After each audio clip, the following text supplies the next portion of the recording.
Welcome to the Honor It All podcast. I'm Honor Garrett, your host, and we're here to honor all that is good in the world. Each podcast, I interview top professionals around the globe who are making a difference, impacting lives, and creating positive change. Today, we have a special guest, Rebekah Sharpe. She is my friend. She is a sister. She is a daughter, a speaker, and more importantly, a lover of Jesus Christ.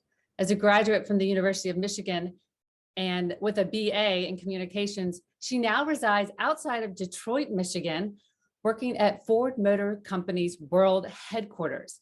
And yes, even though she has navigated the corporate world successfully, Rebekah has even bigger aspirations. She is a published author, and she started her own podcast and video show called Sharp Talk, where she, alongside her dad, former NFL player Louise Sharpe, tackles some very deep topics. Rebekah's earnest hope is that sharing her story of devastation, loss, redemption, and restoration, she will encourage others to shift their paradigm and recognize that our deepest pain always propels us to a higher purpose. But what I love most about Rebekah is her kind and gentle spirit. She truly wants to show the world that the Lord can take any situation, even trauma, and use it for good. I'm so excited to have you here today on the Honor It All podcast. Welcome, Rebekah. How are you? Honor. It is such a blessing and a privilege and an honor to be here sharing this space with you tonight. So thank you so much. And for that beautiful introduction, I really sincerely appreciate it. And I am doing well. It is such a blessing to be back in your presence. It's been some time, although this is very full circle, as we were discussing before going live, but to just share this space with you tonight and for us to talk and, for me to get the opportunity to connect a little bit more with your audience, I just consider myself very blessed. So I am grateful on tonight and excited for us to continue the conversation. Well, thank you, Rebekah. It's really a treat, especially just how I met Rebekah, because I think we first met through an NFL women's group. And I think we both admired what each other were saying or posting. And so we were drawn to a conversation. And I guess it was a couple years ago. Was it 2020? It was in 2020. It was in 2020. Yeah. Okay. Yeah.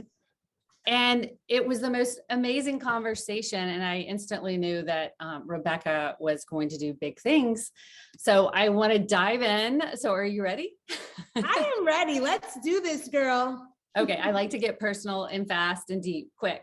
So I really believe that everyone has a story that really helps shape who they become.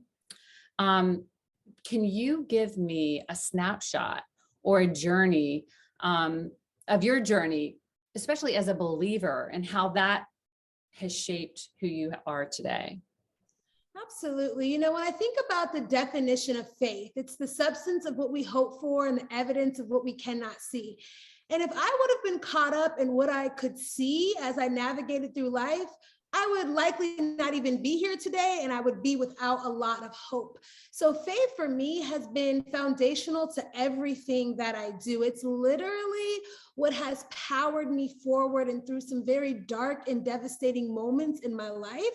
But I think the most poignant part about faith for me is how personal it has become. It's not a faith that my grandmother or my mother had, but it's become something that is personal and deeply rooted in me because I've seen God move in such amazing ways. I've literally watched him work miracles in my life and in the lives of those close to me. And, I have this relationship with him that I nurture each and every day. So I know that my faith makes such a significant difference in who I am today and the woman that I am becoming. So I'm so grateful for my faith. It's foundational to this healing journey that I have been on, and it really does shape and mold the woman that I show up as in the world today.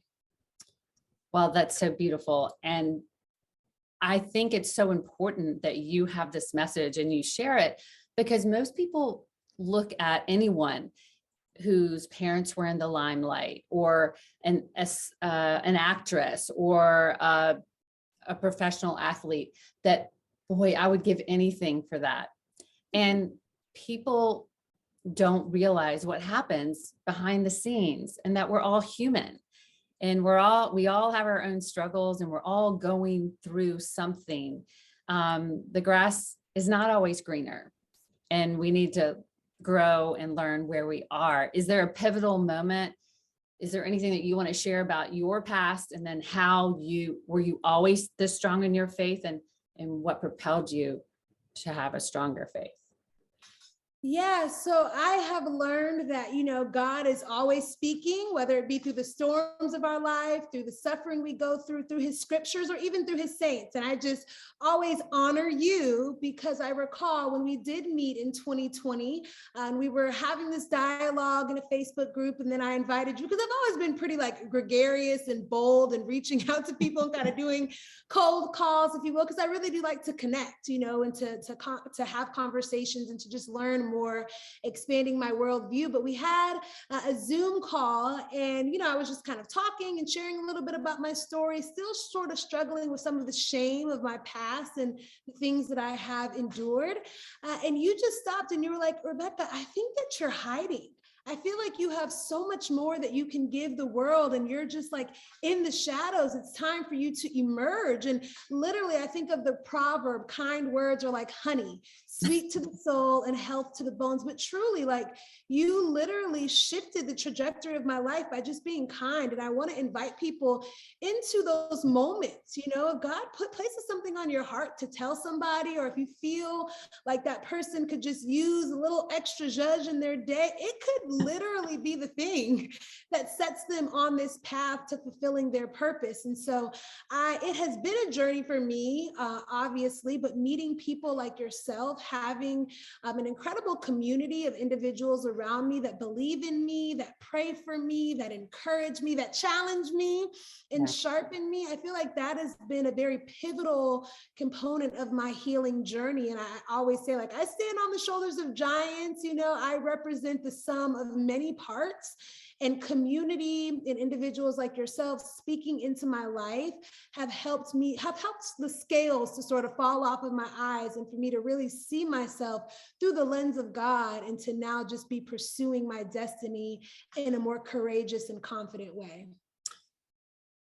That's so powerful. And it's such a reminder that even the smallest thing that we do, we don't even think it really is making a difference. And it truly, you don't know where it's going to hit and who it's going to hit and how it's going to really resonate with someone else.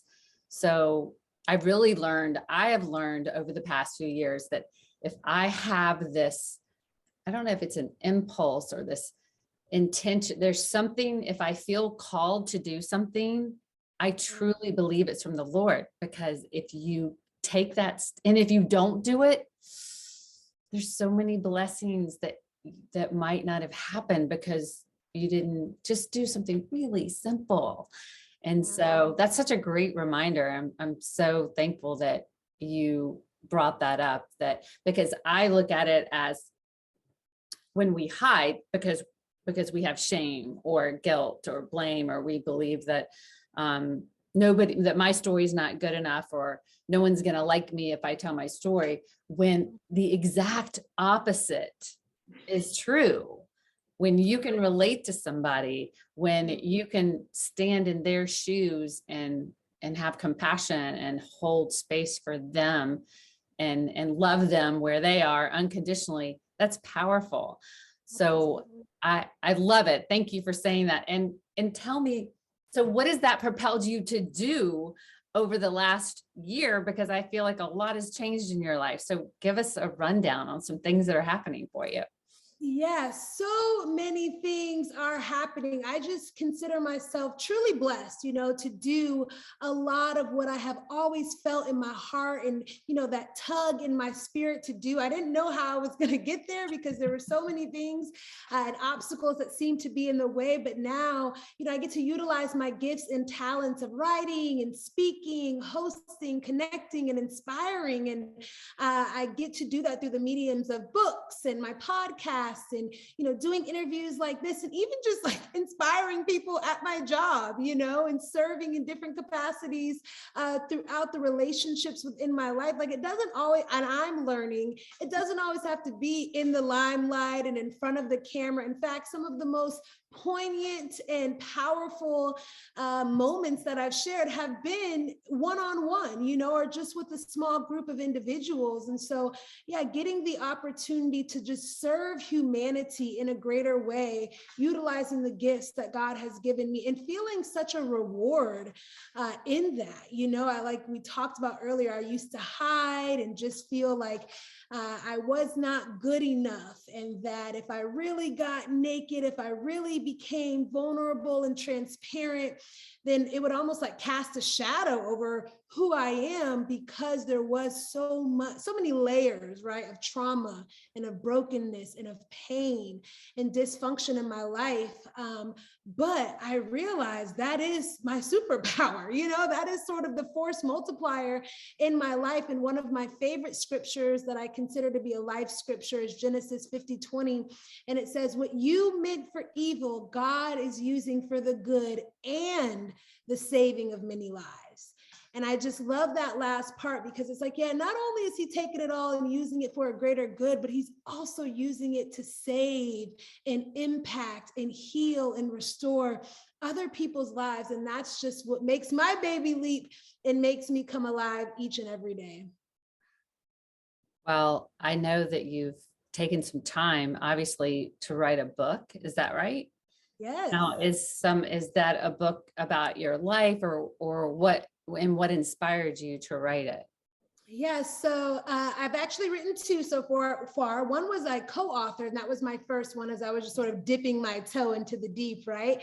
And it's more of an anthology. So it's a collection of about 20 stories of millennial women. It's called Millennial Transformations: How the Power of Prayer Brought Forth Miracles. And so we highlight all these topics that have been pretty taboo in the church, things like divorce and addiction and sexual abuse, grief and loss, relationships, and just things that, that aren't always talked about, but that people are truly going through, right? But how the power of prayer is what manifested the miracles in these people's lives, in order to get through what it was that they were going through. And that was really important to me, because I started recognizing the value and the power in my own story. And I'm like, hey, I'm not the only one with the story here. There are many people who have very powerful stories that I know will resonate with others. And so that's what inspired the first book that I wrote, and it did really well. And we just got so much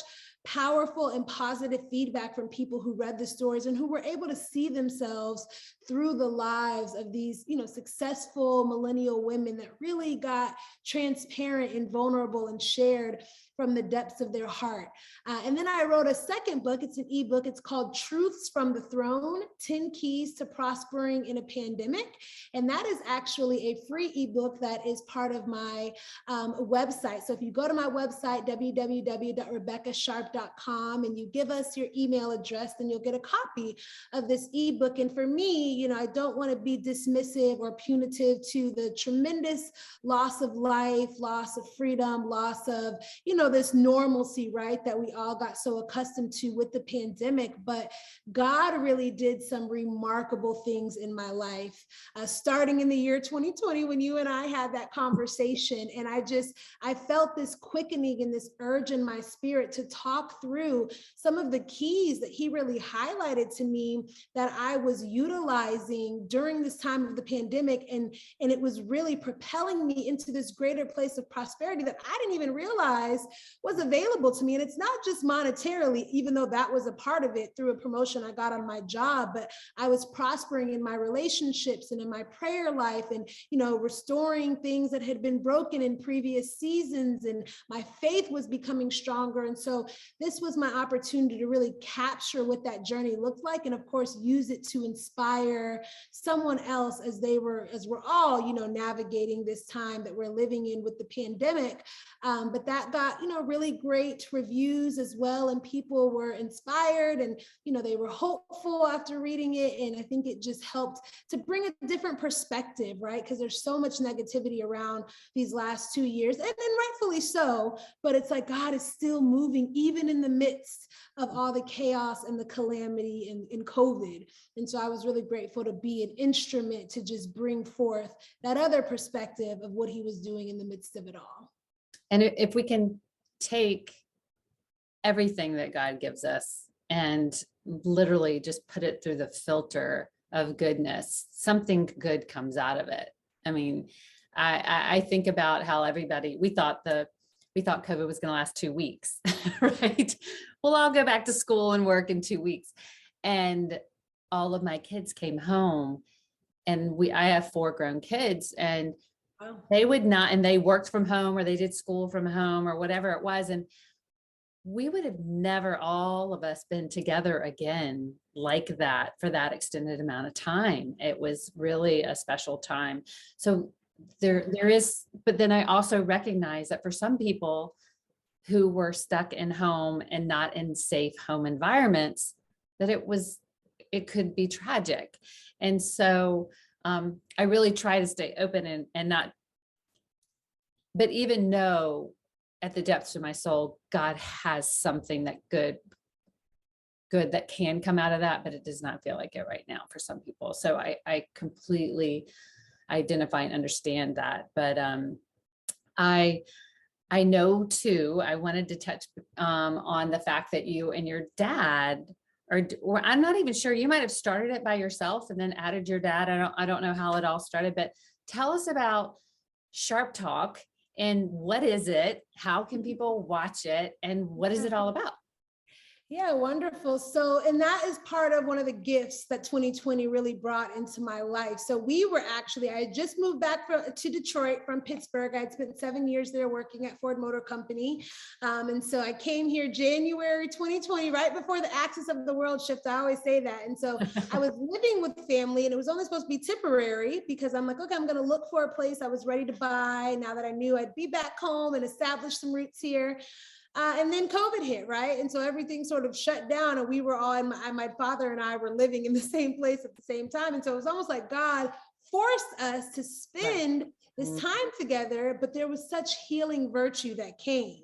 And we started having just deeper conversations and started experiencing restoration and healing in our relationship, and just having the space and grace to talk, and to just sort of reconcile some things that I think we had both had sort of pent up in our hearts. And we used to get on like Facebook Live just to something fun, right? But people would always just they'd be impacted by us just being together and talking. A lot of times it was talking about the Lord or different things that were happening in our lives. And so we got serious about it October 1st of 2020, because we were talking about the book, Millennial Transformations, When Prayer Manifests Miracles. And that was like the birthing and the launching of us saying, okay, we're going to lean into Sharp Talk. We're going to brand the show, and let's start bringing in some of your former colleagues and coaches and teammates, and let's add a little razzle dazzle to Sharp Talk. And so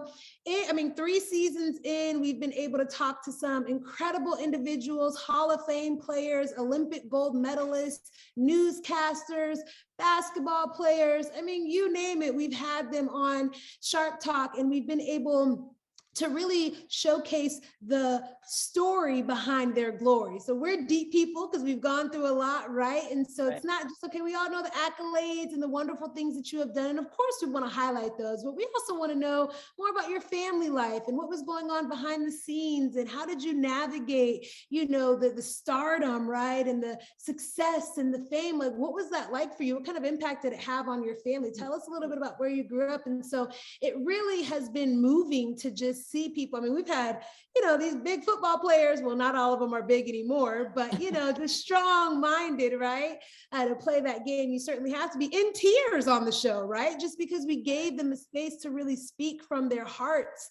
And those have been some of the most touching episodes. But I think the most incredible thing about Sharp Talk is that this is actually legacy work. So my father hosted Sharp Talk as a radio program the year that I was born in St. Louis. And he used to interview like rising. I know. I mean, my grandmother, so when we were moving, she found the newspaper clipping. So I actually have it. And it's like, oh, Sharp Talk hosted on, I forget the actual number of the radio that he was on, because there was only like AM at that time in the late 80s. But it's like, yeah, Louise Sharp hosts Sharp Talk, and he brings on teammates and political figures and rising stars, and they talk about the game, and make sure you tune in. And this was literally the year that I was born that he was doing this. And he even did some commentating throughout his career. In fact, that was his plan for retirement, but free will kind of led him down a different direction. So it's just been, when I saw that, I'm like, okay, this is God's work. And God knew even before the foundations of the earth that like my dad would start this, take a 33-year break, right? And then be able to come back and continue it with me as his daughter. And I'm just praying and believing that I'll be able to take it further, faster, and do even more with it. Because that's legacy to me, being able to walk in the fullness of maybe what my parents weren't able to do because of some of the decisions that they made, but they had me, and I'm sort of like the promise, right, of things that they didn't get a chance to fulfill, but I and it's not like a pressure or anything. It's an honor, honestly, for me to continue our family legacy and to go into these spaces and places and say, you know what, we have gone through a lot, but there's glory in our story, and God is using all of it. In this arc of time that we're living in, we need more people to arise and shine, right? And talk about their experiences, because there's so many of us who are going through very similar things. I'm going to challenge you, because and maybe you've already done it, but you need to pitch this show to a network, whether it's what you have. Okay. We've done a lot of pitching, because what people would tell us that all the time, especially as I was mentioning to you, like the father-daughter dynamic, you don't really see it that often, particularly in our community, but also just with the story that we have, like this is just kind of like a wide open space. And so we spent some time, pitching. Some of it is like who you know, right? But I always tell my dad, there's a proverb that I love, and it's like, unrelenting disappointment makes the heart sick, but a sudden good break leads to the tree of life. So I still believe that he is a God of suddenlies, and that in his timing, and we're still going to work on it. So I'm not just expecting it to just show up, because faith without works is dead, right? But I believe that in his timing, the right person will see it and be like, oh, I feel something on this. I want to actually like invest in it and lean into it. Well, it makes me think of even some of the books that I've read, and then I think Harry Potter. She had to try like so many times before anyone would look at it. And then the movie or The Help, there were 50 producers that turned it down until it was made a movie. But whether it's NFL Network or whether it's owned Oprah's network. Listen, I receive all of this speaking honor, because you have power. Your words have power, sister. I've seen them manifest in my own life. So I am receiving this and believing it here in 2022, because this is your breakthrough. Well, I can see it. And I'm just so excited for you. So I want to honor our audience, because there may be people out there who are struggling. People that are just like, yes, it looks like you have it all together and everything's just falling into place. But you don't know what my life is like right now. What words of encouragement, or what would you tell somebody in our audience that wants to do something and they just don't feel like they can? Yeah. Well, first of all, you're in the right place. So we're glad that you're here on the Honor It All podcast. And what I can say from my own life experience is that there really is purpose in your pain. And your pain will point you in the direction of the promise and the potential of your future. So I want to encourage you as a daughter of the Most High God that he loves you, God loves you, and he promises to take all things and work them together for your good and his glory. So we hold space for the challenging and difficult things that you are going through, but please know that if you are still here, if you're still alive, if you're still breathing, that means that there is still a hope-filled plan for your future. That's what God's word says, that for I know the plans that I have for you, plans to prosper you, not to harm you, plans to bring you hope and a future. And so just let that rest over you whenever you are watching this. And I really do encourage you to take God's word and just like saturate yourself in it, speak it over your life, declare it over your situation, because literally that, what I have learned in my life is that God's word will take you from the midnight of desperation into the daybreak of joy. So keep honoring yourself, keep believing, keep trusting, keep going. And like I said before, stay plugged into this movement, because I know based on the guests that Honor brings, she'll continue to have people that will pour into your spirit and help you get through what it is you're going through. I can already see another book, maybe even a Bible study there, but we'll see. But you remind me of Tony Evans' daughter, Priscilla. Oh, Priscilla Shire. Wow, that is such a generous compliment. Thank you so much. I love her. She just knows, she loves the Lord, she knows the Lord, and she has no problem speaking the truth. Yeah. So, and it will set you free. The truth will set you free. Yeah, absolutely. Well, I also believe that love, self-love, and self-care are really the beginning of creating an authentic life, because I used to think and feel so guilty if I did anything for myself.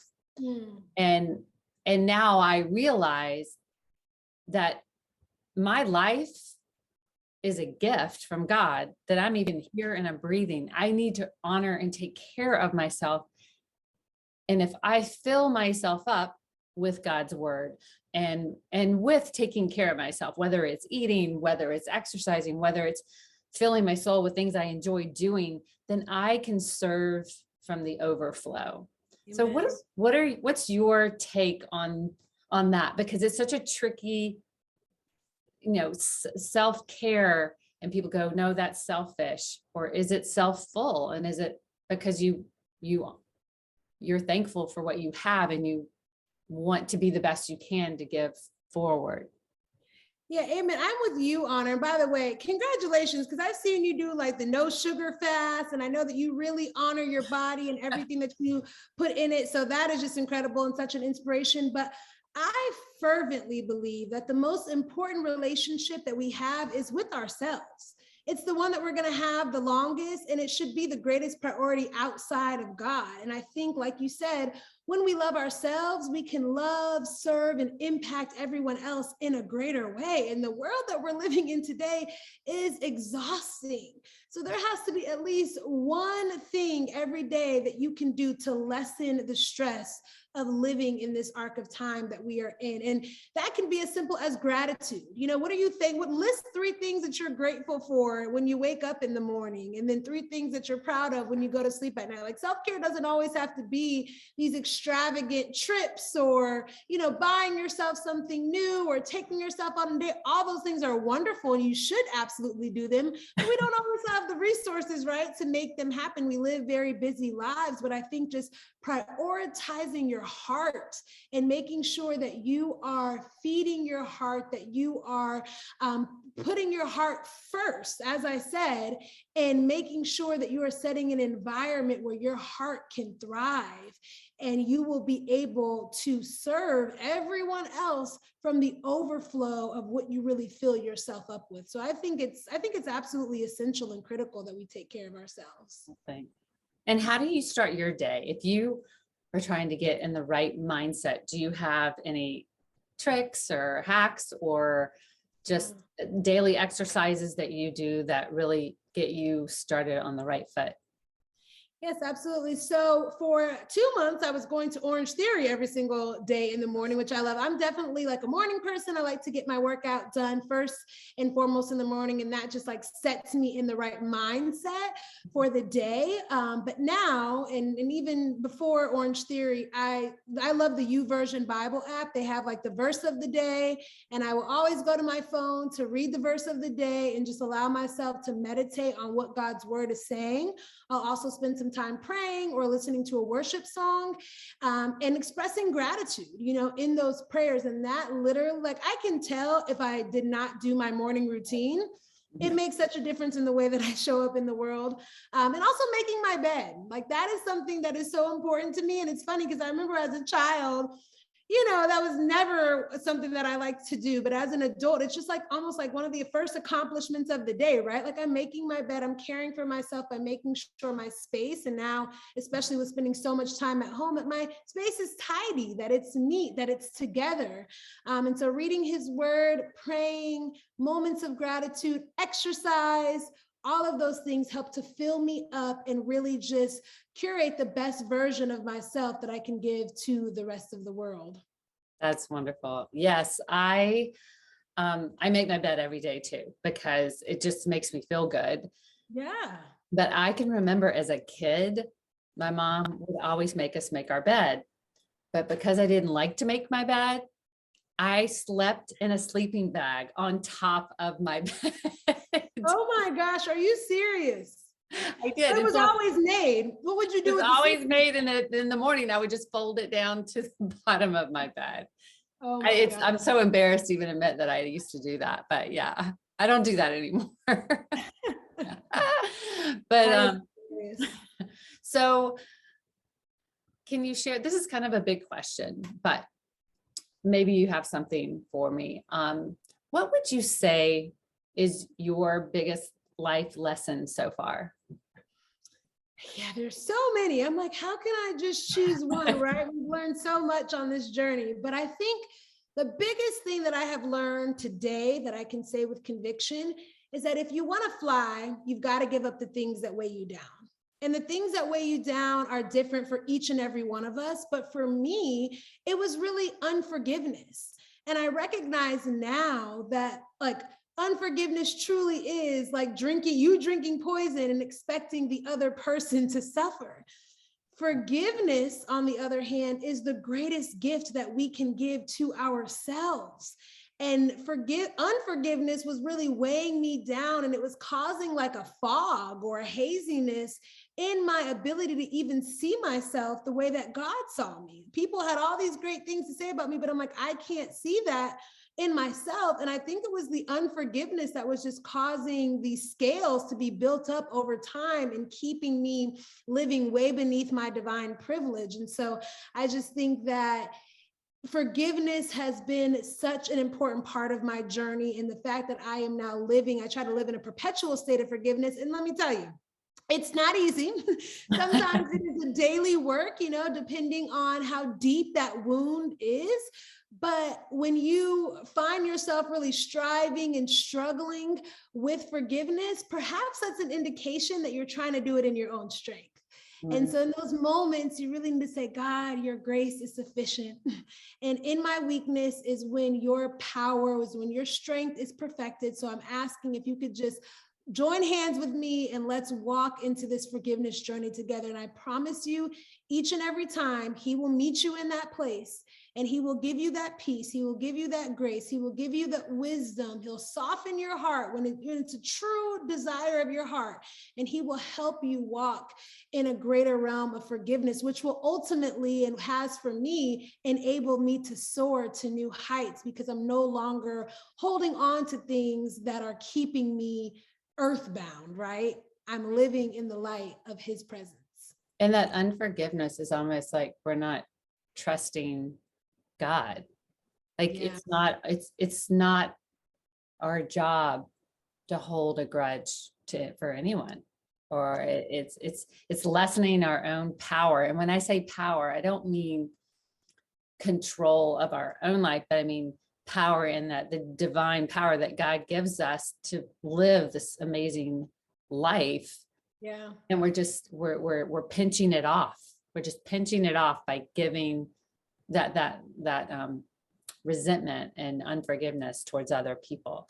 And so we can't live life in the fullness. Exactly. That was literally my experience. And like, I remember somebody telling me once, you only have one heart. And I understand why God tells us to guard your heart, because out of it, all the issues of life flow. So if you allow your heart to just be burdened and hardened with bitterness and unforgiveness and anger and all of how are you ever going to live the abundant life that Jesus died for? You know, your heart, it just can't handle anything good because it's just so raw in all of the negative and devastating things. So honestly, please, this honor it community, do yourself a favor and start leaning into forgiveness and release and letting go. And you will be astounded and I say that because I have been, and just what the release and the levity and the love and just the fullness of an awakening that you will experience when you really do learn how to co-labor with God and forgive.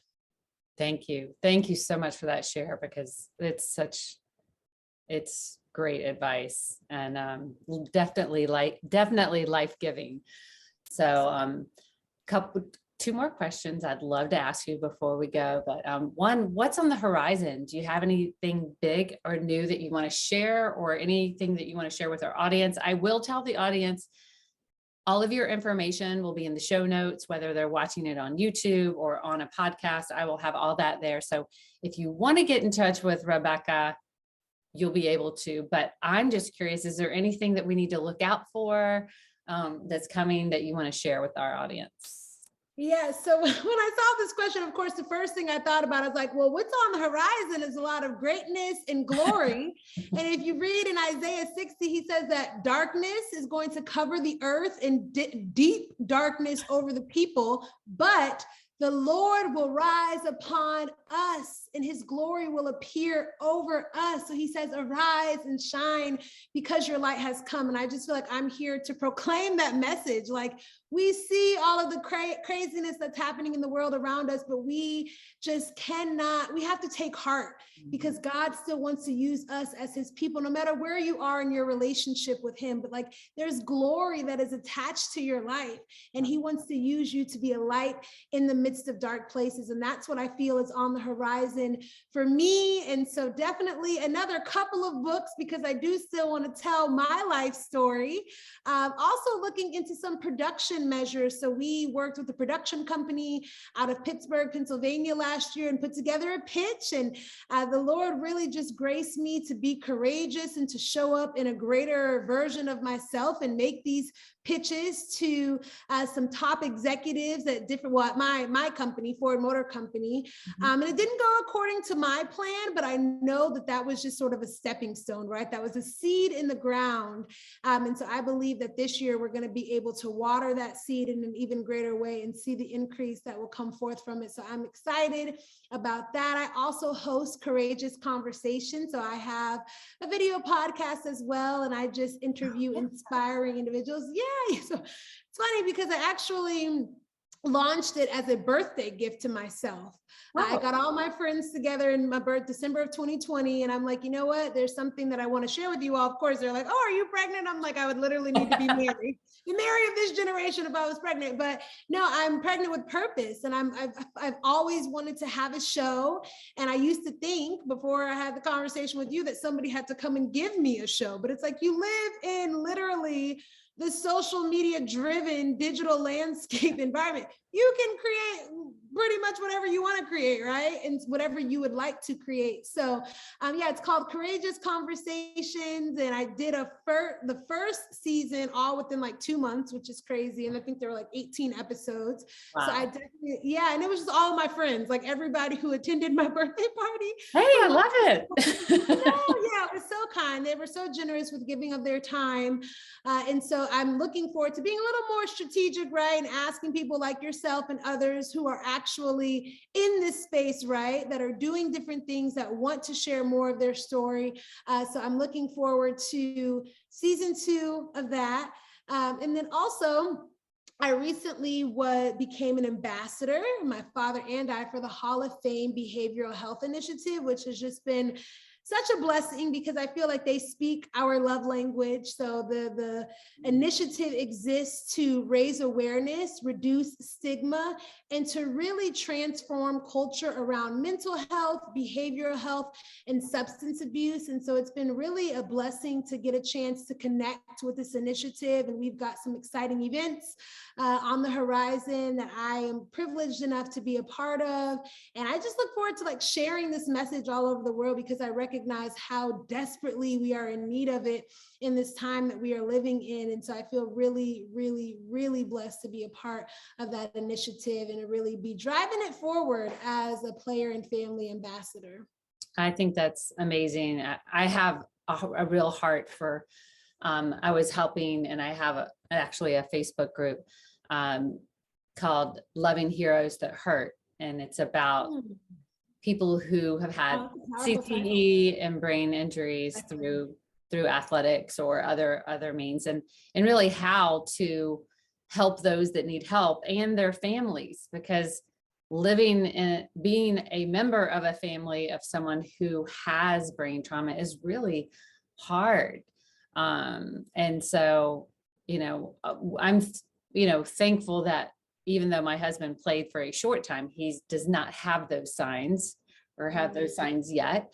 And so I'm thankful for that, but I do have a heart for those who are suffering. So, and I'm sure that somehow fits a little bit into the mental health because those people are struggling as well. Rebekah, what you have shared today, honestly, if this doesn't inspire everybody here to literally know that you can just wake up, go to God, get inspired, have an idea, and go out and do it in faith, I don't know what else, because she's fired me up. There's some things that are sitting on my to-do list. So, but Rebekah, before we end, I love to ask every guest on my podcast. This is the Honor It All podcast. So what are you choosing to honor today? Yeah, thank you so much for this question. So I am honoring this conversation with you, of course, and the space that you've created for others to show up authentically and beautifully. I'm also honoring the distances that I have traveled to meet the real me, because it has certainly been a journey. And also, and I mentioned this earlier, that despite the chaos and the calamity in this world, I'm honoring the fact that I'm still choosing hope, faith, and love, and believing that the best is truly yet to come. And I believe that, like, it's not just, oh, it sounds good. I wholeheartedly believe that we will see the goodness of God in the land of the living. And I'm just so blessed and grateful and honored to be able to be a part of what He's doing in the earth right now. Wow, that is so beautiful. And it resonated with me when you said how far you've traveled to find the authentic self. And yet it was always inside you, right? It was always there, but we have to go through a lot. Yeah, so it's almost like you travel to these great lengths internally. Yeah, it's not an external. I mean, part of it is an external journey, right? Because we're living in this life each and every day. But no, it really is that inner work. It's that inner work. It's the layers. It's all the different components and the facets and the things that I've had to just confront and deal with. And I can say confidently that I like the real me. I do like the real me, and I'm excited about even greater versions of Rebekah emerging in the future. Well, I'm just so excited to see. You were lovely a year ago, but I see this calm confidence coming out even more, and it's just so beautiful. You're just glowing. So I want to thank you so much. I mean, what a way to end this perfect episode. And I just really want to thank you for your time. Thank you so much for having me on. I keep using the word honor, and I would anyway, but it's on brand. I really feel honored. I love what you're doing. So I just encourage you to keep doing it because it is making a difference in the lives of many people and we need you. So keep it going. Thanks to everybody for sticking around and hanging out with us today. Looking forward to connecting with you all and continuing this journey together. God bless you. Well, Rebekah, I'm so thankful and I can't wait to see all the new things that are coming out and will continue to unfold in your future. And until next time, everyone, remember, we are not promised tomorrow, so be present today. It is a gift and take time to honor it all.